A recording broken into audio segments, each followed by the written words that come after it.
spoken to Roseanne Barr, who we know has been a longtime friend of his, and why did he choose to address the ABC apology instead of the underlying issue of concerns about a racist comment that she tweeted out? I'm not aware of any conversations that have taken place. The president simply calling out the media bias. No one's defending what she said. The president is the president of all Americans, and he's focused on doing what is best for our country. And you can see that in the actions that he's taken.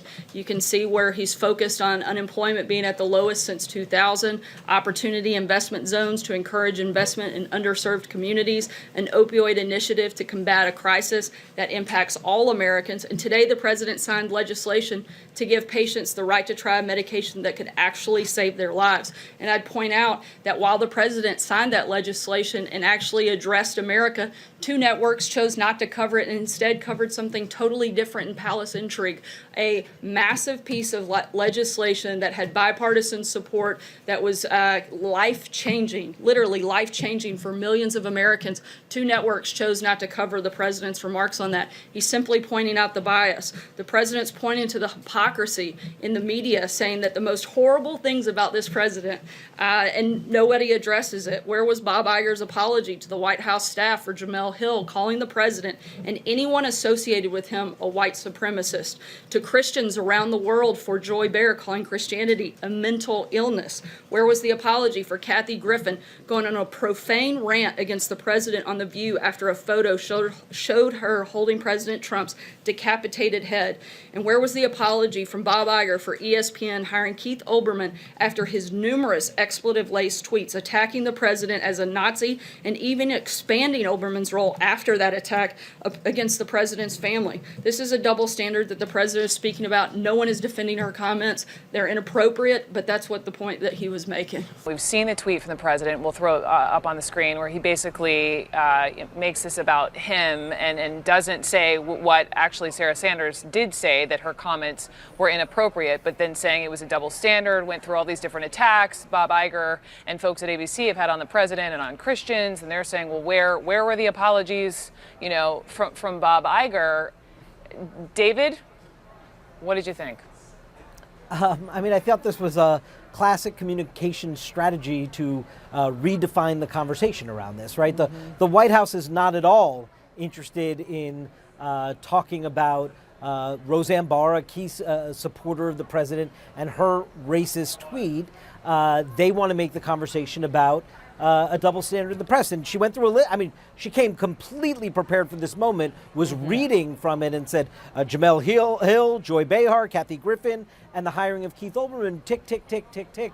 A fully prepared defense here, but make no bones about it. What they're trying to do is shift the conversation about a racist tweet from Roseanne and ABC saying that goes beyond the pale to a conversation about a double standard. And also, not only was she so transparently trying to shift the conversation, there was a big omission there, which is there was no condemnation of what Roseanne Barr said.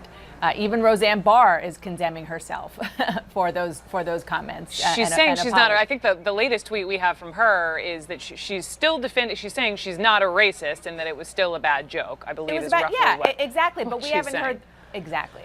And what we heard from the podium was Sarah Sanders say no one's defending these comments, which may be true. But the president of the United States, who has the biggest, loudest megaphone of anybody, is not condemning them either. And that speaks volumes. Jim Acosta, let me pivot over to you there in the briefing. What were you asking there at the end? Well, I tried to ask where are the president's apologies for all of the things that he has said over the years. Sarah Sanders was very careful to point out and turn it back around on the media and asking, why haven't certain personalities at various networks apologized to the president for things that they've said? But of course, this is a president who launched his campaign saying that Mexican immigrants are rapists. He has said over the years that, when talking about African-American athletes and calling them sons of bitches, talking about the violence in Charlottesville, saying that they're very fine people on both sides. Obviously, these are all comments that he's made over the years where people on both sides of the aisle have been clamoring, almost begging the president to apologize for comments that he's made.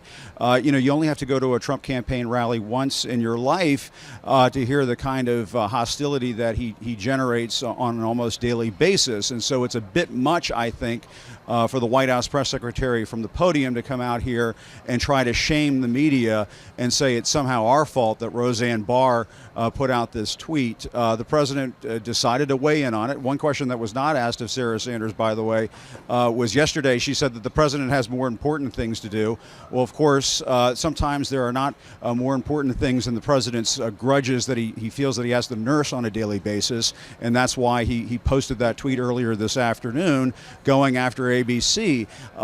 He just can't help himself, Brooke, and that was in direct that was in direct contrast to what Sarah Sanders told reporters yesterday, that the president had other things to do, and yet here he comes out today and starts tweeting about Roseanne Barr. It just gets to the lack of seriousness. Forget about the fact that Kim Kardashian is here at the White House today, and what planet that is anything resembling normal, because it's not.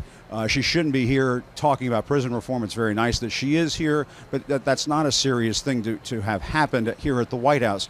But really, that pales in comparison, that level of seriousness pales in comparison to what the president does when he weighs in on the Roseanne Barr tweet, fails to condemn the racism at the heart of her remarks, and then having the White House press secretary coming out here and shaming the media and blaming us for making all sorts of comments that need apologies, when they themselves owe the American people plenty of apologies for the things that the president has said over the years. And of course, we know past being prologue with this president, those apologies will likely not be forthcoming, Brooke.